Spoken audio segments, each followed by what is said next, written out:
Hey there photographers, it's Logan from the camera company, here to show you a really great photo tip. In front of me, I have two ways that you can rethink your lens for macro.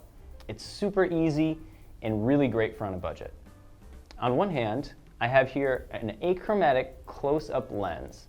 What this does, it's a lens that acts like a filter. You screw on the front here, and what it does is it gives you an incredibly enhanced, zoomed-in image.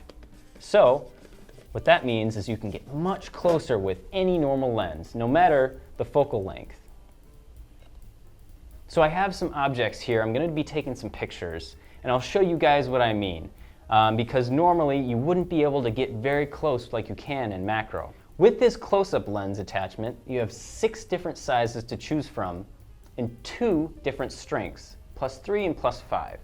So you can really hone in on what kind of an image you're going for.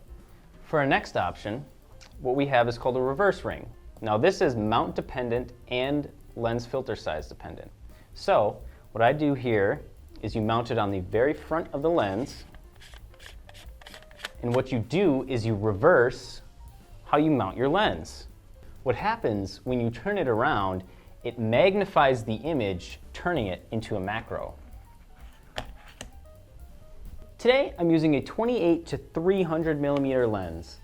This should get me nice and close to what I want to get, but typically we recommend a prime lens works the best. So once we have the setup ready, it's very important to get everything nice and precise. So what I do is I use the help of a tripod. And it's also important to get enough light on the situation. So what I'm going to do is take a nice crisp picture of that tiny little window on the top of this house.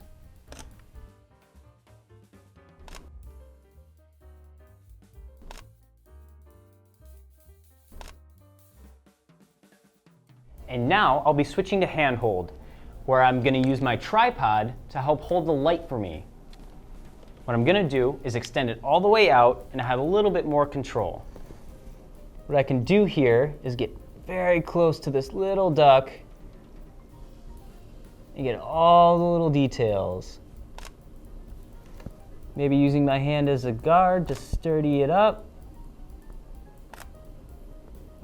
Very close, get every single little tiny detail. Now I'm going to take a picture of this chipboard.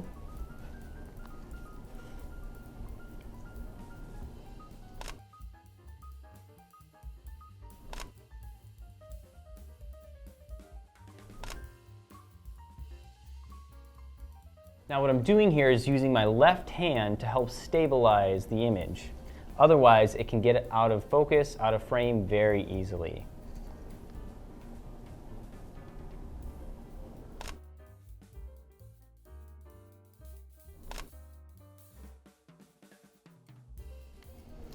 See, I'm constantly changing my focus, changing my distance, and it all will come together once you get just the right distance down.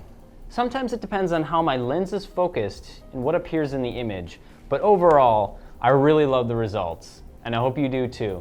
Thanks, and stay warm out there.